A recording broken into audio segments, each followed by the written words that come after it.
Pheasant numbers are up statewide from last year. I'm Mike Anderson with the North Dakota Game and Fish Department. My guest this week is upland game biologist RJ Gross. RJ, you guys just finished your late summer brood counts for pheasants. Tell our viewers, first of all, how do you guys conduct these surveys? Yep. So the surveys run from July 20th through the end of August every year, and we try and do the same routes as our spring crowing count surveys. This year we had 100 routes spread across the state, and we had 275 runs, and they're 20-mile routes, and you run those 3 times. You start right at sunrise, you drive real slow, 15 miles an hour, and every time we'll see an upland bird on the road. You park, get out, clap your hands, stomp your feet, go through the grass, try and kick up if there's chicks, kick them up, count them, and we'll age them, and then obviously we'll sex the birds, male or female, and we'll tally that up, and we compare that from year to year. And we also do long-term trends, 10-year, and then we've been doing this survey for upwards of 60 years, so we have a pretty good data set with it. RJ, you guys manage the pheasant population by regions, northwest, southwest, southeast, northeast. Let's split those up and start with the southwest first. Yep. So the southwest, pretty good increase this year. It's good to see. They were the district that was hit the hardest by the 2017 drought, and we used to count upwards of 200 birds per 100 miles in that country, and it has been that since then. But this year we saw a pretty good increase. They were at 70 birds per 100 miles as compared to 42 last year, so that's good. And brood size was up, and the broods per 100 miles was up fairly well too, so good to see in that area this year. Okay, let's move to the northwest. Northwest probably had the biggest increase this year. We counted 91 birds per 100 miles in that compared to 42 last year, so really nice increase. And then broods doubled, and brood size was really nice at 6 too. Looking at the long-term averages, that's about what it was back in our heyday type thing.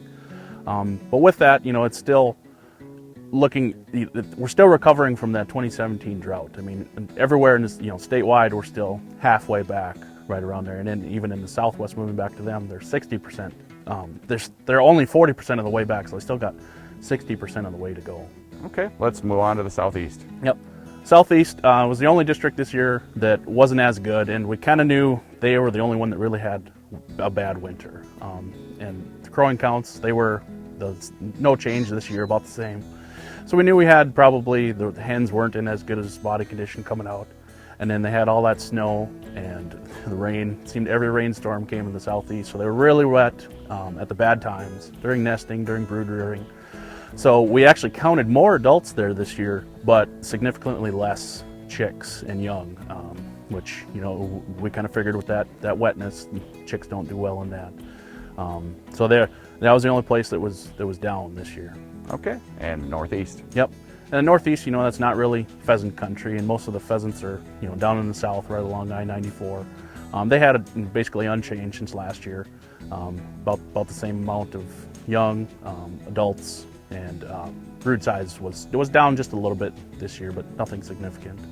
RJ, things looked good on a statewide level then. Yep, and when we track the population, we're looking at the 3 metrics from this survey. We look at how many birds we saw per 100 mile, that's all pheasants, how many broods we saw per 100 miles driven, and then the average brood size that we saw. And statewide, it was good this year. Birds per 100 miles up 38%. We were right around 60. Compared to that to last year, it was right at lower 40s. But looking at long-term trends, it's still 15% below the 10-year average. And the broods per 100 mile, that was up 30%. We were at 7. Last year was right around 5.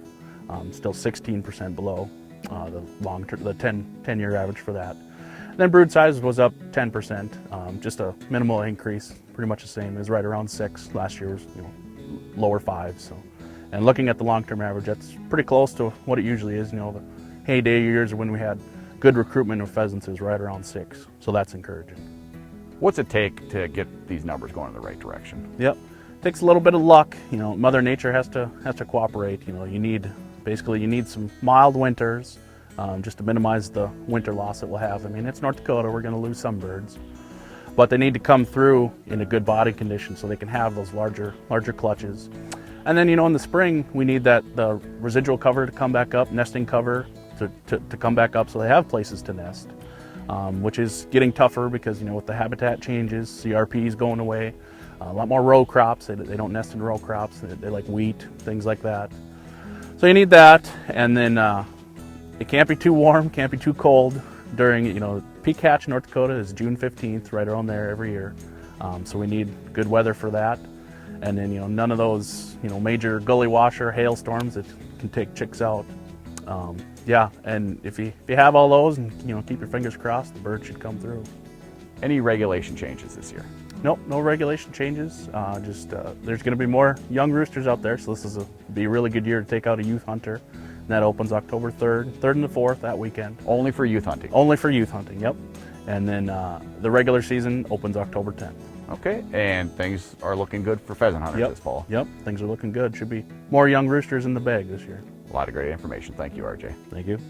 Like RJ just mentioned, the youth pheasant season is October 3rd and 4th, and the regular pheasant season opens Saturday, October 10th. For a list of all the rules and regulations, visit the Game and Fish Department's website at gf.nd.gov.